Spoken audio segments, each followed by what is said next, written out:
conteúdo, temos tempo, temos conteúdo e aproveitando aqui o time da preparação, vai surgindo a demanda e dúvida da galera e eu vou trazendo para cá, certo? Então, direto ao ponto, vamos falar sobre como otimizar, como melhorar a queima de gordura. Antes de qualquer coisa, é sempre válido reforçar que o principal fator, sem ele é impossível você queimar gordura, o principal fator é você fazer um déficit calórico correto, nem baixo demais que é ineficiente, nem alto demais que é insustentável, fazer um déficit calórico correto e saber como ter adesão a esse déficit calórico. E progressivamente, na medida certa, de forma homeopática, você ir aumentando esse déficit. Seja porque você vai tirando comida, na verdade oscilando comida, nós vamos chegar lá, seja porque você vai aumentando o gasto via atividade física ou exercício físico, porque são coisas diferentes que vão impactar na sua recuperação. Então são esses pontos que a gente vai bater hoje com calma. Pois comecemos. Garantir o déficit, certo? Já fiz outro conteúdo, você pode mandar a dúvida novamente, de como fazer esse déficit de maneira correta, mas assim, você tem a sua dieta de forma bem estruturada. Quais são os outros pontos, né? Uma vez que você garantiu o básico, o mínimo essencial, quais são os outros pontos que você tem que atentar para melhorar essa sua perda de gordura? Primeiro fator, essencial. Achou que era o cardio, mas não é. Ele vai estar aqui. Primeiro fator essencial, sono. Se você não dorme bem, tudo no seu organismo funciona de forma submáxima, né? Então entenda, o sono ele vai regular a sua recuperação dos treinos. Sem treino, sem shape, você não é que você não vá perder gordura, mas você não vai ter aquele tônus muscular que vai lhe trazer a aparência de definição. E acaba que você sai de uma pessoa que está gordinho, gordinha, para um falso magro ou falsa magra. Você troca gordura por flacidez. Se você não recuperar do treino, não performar bem. E eu lhe garanto, é impossível isso sem um sono adequado, certo? Então, o primeiro fator, sono. O sono vai ter relação, impacto direto na sua sensibilidade à insulina, que é basicamente, assim, de maneira didática, o quanto de energia, de comida digerida, seu organismo consegue direcionar para dentro da célula, dentro dos tecidos. Ou seja, isso inclui o tecido muscular e vários outros que têm diversas funções no organismo, né? Então, se essa energia, essas calorias estão direcionadas para os tecidos, meio que sobra menos para você estocar como banha. De maneira bem didática, bem simplificada, que daria para fazer um vídeo só sobre isso, certo? Mas enfim, o sono vai regular diretamente sua sensibilidade à insulina, vai regular o seu metabolismo, vai regular suas funções sexuais, funções tireoidianas que têm relação direta. Então, quando você prejudica a parte sexual, logo, como consequência, prejudica a parte tireoidiana também, que vem a prejudicar o metabolismo, então tá tudo muito amarrado, certo? Voltando à questão do treino, se tu prejudica teu treino, tu tende a ter uma piora nesses outros aspectos, então tá tudo tão interligado que não tem como a gente falar de uma perda de gordura eficiente sem falar do sono. Então, de forma rápida, o que a gente pode fazer, né, nessa questão do sono? Desconsiderando distúrbios do sono, que realmente se representa a polissonografia, do diagnóstico, de um tratamento específico, mas de maneira geral, até para esses quadros também, o que a gente pode fazer? Cara, cuidar do que tu vai fazer antes de dormir e principalmente do que tu faz ao acordar. Então, a questão do estimulante, por mais que seja um erro clássico, né, muita gente cai nele, eu mesmo falho nesse aspecto muitas das vezes, mas assim, evitar estimulantes próximo da hora de dormir.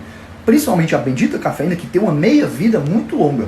Sem falar quando o indivíduo é um metabolizador lento da cafeína, né? Isso tem relação com o complexo enzimático do fígado que vai processar, digamos assim, o estimulante. Então, assim, deixar muito tempo esse estimulante rodando, tu até pode pegar no sono, mas no mínimo vai custar a qualidade do sono. Então, estimulantes, deixa no período da manhã.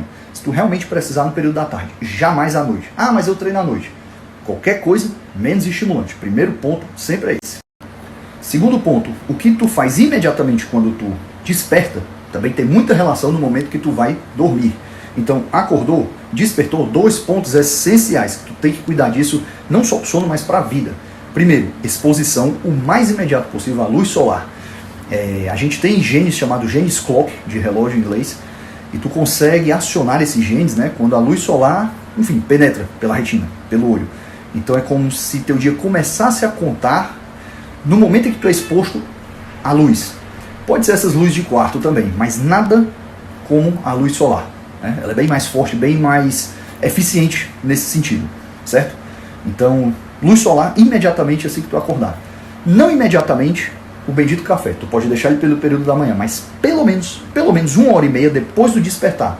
Senão, tu pode acabar interferindo na liberação desse pico de cortisol matinal, que é responsável pelo teu despertar e bem-estar ao longo do dia.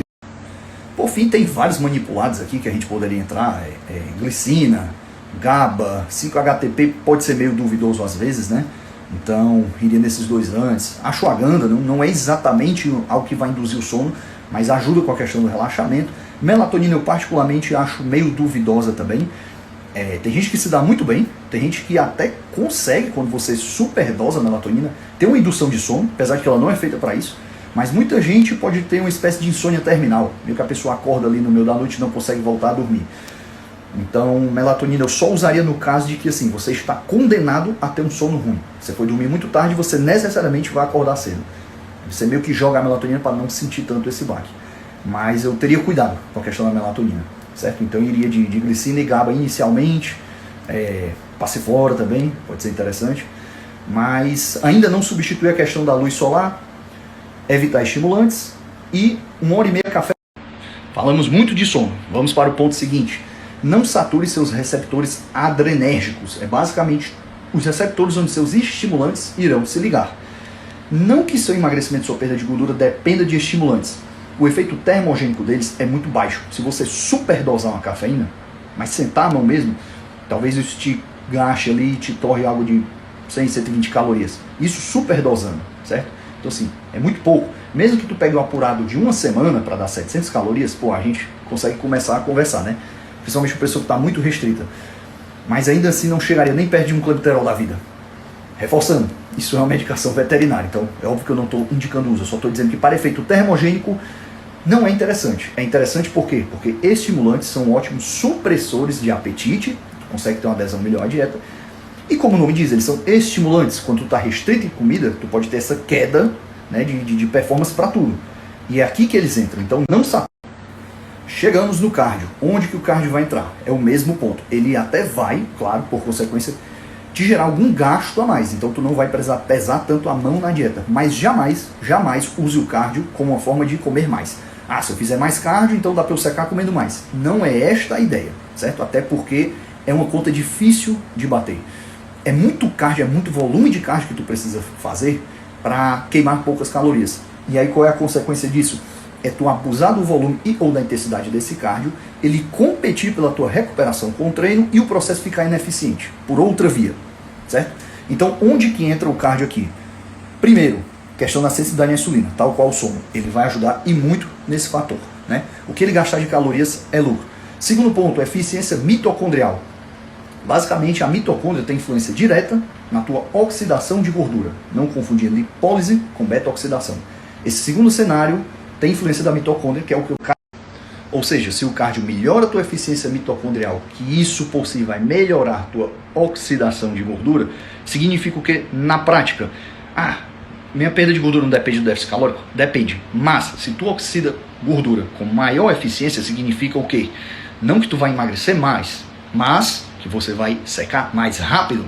Então, se é mais rápido, você sofre menos. Você não vai precisar ficar 5, 6, 8 meses, né? Isso depende muito do ponto de partida ao ponto final. Então, é um atleta que pode fazer uma preparação mais curta, que vai dar igualmente certo. Particularmente, não sou muito fã de preparações curtas. Mas, enfim, se o cara economizar ali coisa de 2 semanas, né? Já é lucro. Então, eficiência mitocondrial conta muito nesse sentido. E a própria recuperação do treino. Porque cardio de menos, tua recuperação é ineficiente, cardio demais, ele começa a competir pela tua recuperação com o treino. E assim, para secar, eu acho interessante um cardio, no máximo, moderado. Se não leve, a depender do quão restrito tu esteja. Por fim, isso daqui é essencial, certo? É essencial. Não seja bitolado com a dieta. Existe hoje como você oscilar calorias, oscilar carboidratos. Eu estou fazendo isso em uma plena preparação, que eu já estou do meio para o fim dela, certo? E dá muito certo. O que eu quero dizer com isso? Começa a enxergar as coisas como um pacote de uma semana. Não enxerga o que tu faz no dia, enxerga o que tu faz em uma semana.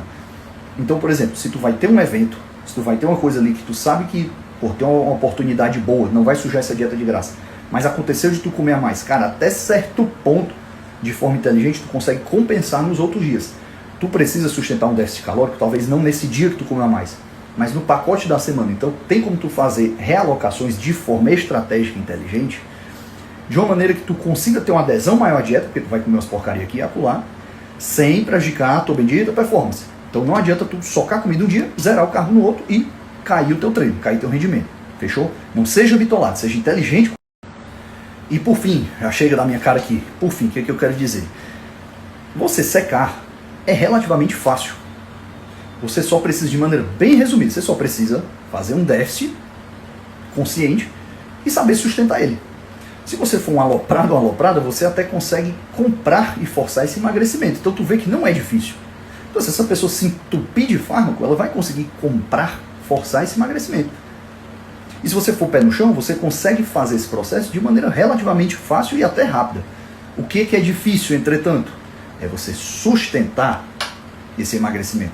Porque você está forçando um outro estado do organismo que ele vai precisar se adaptar. E esse período de adaptação é que pode ser difícil. Só que isso aqui é para outro vídeo, inclusive eu já gravei sobre isso. Aproveito para deixar o gancho para o bendito canal no YouTube, que o link está na bio, certo? Então, consuma um conteúdo que eu espero que seja de muita ajuda. Por hoje é isto.